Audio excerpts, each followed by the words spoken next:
حضرت عباس کی اصل قبر مبارک تحت ذریح مبارک سرداب میں واقع ہے، جہاں پانی قبر مبارک کا طواف کرتا رہتا ہے، اور اس واقعے کی یاد کف افسوس، شرم و ندامت، موجوں کے اتار چڑھاؤ سے دلاتا رہتا ہے کہ میری کیا حقیقت تھی کہ عباس ابن علی اس پانی کو مجھ تک لینے آئیں اور میں خدمت نہ کر سکا، اور حسین کے بچے پیاسے رہ گئے۔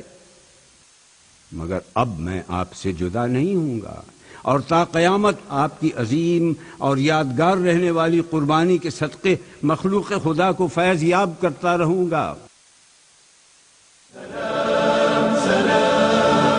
على كل طعنة وكل قبرة بجسمك سلام سلام سلام سلام، على كل طعنة وكل قبرة بجسمك سلام سلام سلام سلام، على كل قطرة سالت من دمك سلام۔ اس کرامت کا تاریخی پس منظر یہ ہے کہ واقع کربلا کے بعد یہ شہر 2 روضوں کے اطراف میں بسنا شروع ہوا۔ موجودہ صحن روضہ عباس کے شمالی حصے میں دیوار سے باہر نہر القمی موجود تھی، اور اسے منطقہ بغداد کہا جاتا تھا۔ عباسی دور کے ایک حکمران کے حکم پر قبر حسین اور عباس کو مسمار کر کے اس جگہ پر کاشتکاری کا حکم جاری کیا گیا، اور نہر القمی سے پانی چھوڑ دیا گیا تھا تاکہ آثار قبر مٹ جائیں، مگر ایسا نہ ہو سکا۔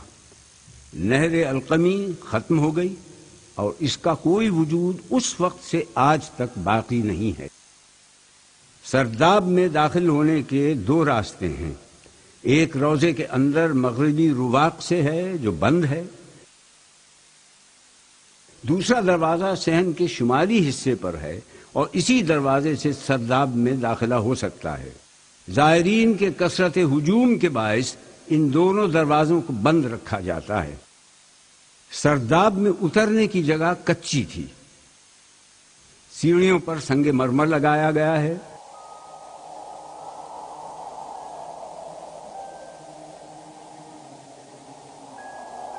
سرداب کے راستے تنگ ہیں، اور اندرونی راستے مزید تنگ ہوتے جاتے ہیں۔ سیڑھیوں سے اتر کر ہم سیدھے چلتے ہیں،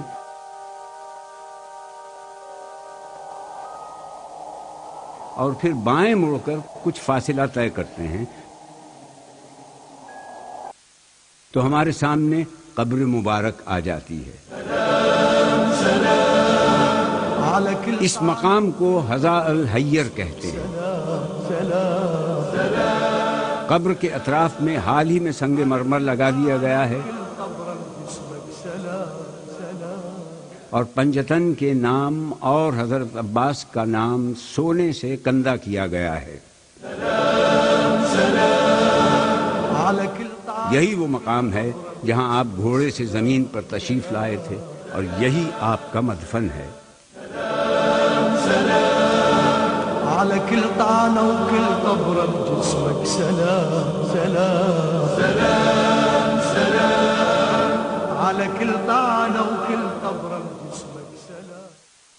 حرم مطہر کے نگران اعلیٰ حجت الاسلام شیخ مہدی الکربلائی سرداب کے بارے میں معلومات فراہم کرتے ہوئے کہتے ہیں أن مستوى ومنسوب المياه الجوفية في مركز مدينة كربلاء هو منسوب مرتفع، بحيث أنه لو تم حفر موقع في هذه المنطقة فإنه ستظهر هذه المياه على مستوى 4 أمتار أو 5 أمتار تحت سطح الأرض. ومرقد أبي الفضل العباس كما هو معلوم أيضا هناك مستوى من هذه المياه يظهر على نفس هذا العمق، ولكن لهذه المياه قبر مطہر کے اطراف پانی موجود رہتا ہے۔ یہ کب سے ہے، کہاں سے ہے، کیوں ہے، یہ راز اللہ ہی جانتا ہے۔ یہ پانی روحانی اور معجزاتی تاثیر کا حامل ہے۔ المعروف بين الناس أنه يستشفى بهذا الماء في كثير من الحالات، وعلى ما أذكر كمثال لهذه الخاصية والأثر الذي هو خلاف الأثر الطبيعي لبقية المياه بهذا الماء في كثير من الحالات، وعلى ما أذكر كمثال لهذه الخاصية والأثر الذي هو خلاف على كل طعنة وكل قبرة بجسمك سلام سلام سلام سلام على كل طعنة. العطش العطش يا أبا الفضل، العطش العطش يا كفيل الصبر، العطش العطش يا ساقي عطاش الطفوف. سلام سلام سلام سلام على كل طعنة وكل قبرة بجسمك سلام سلام سلام سلام على كل قطرة سالت من دمك سلام. اطراف سرداب کی تمام دیواریں اور زمین کچی ہے. اگر پانی کو کسی بند جگہ ایک طویل مدت کے لیے رکھ دیا جائے تو اس میں ایک خاص قسم کی بو اور کثافتیں شامل ہو جاتی ہیں. یہ پانی ان تمام کثافتوں سے مبرہ اور پاک و پاکیزہ ہے.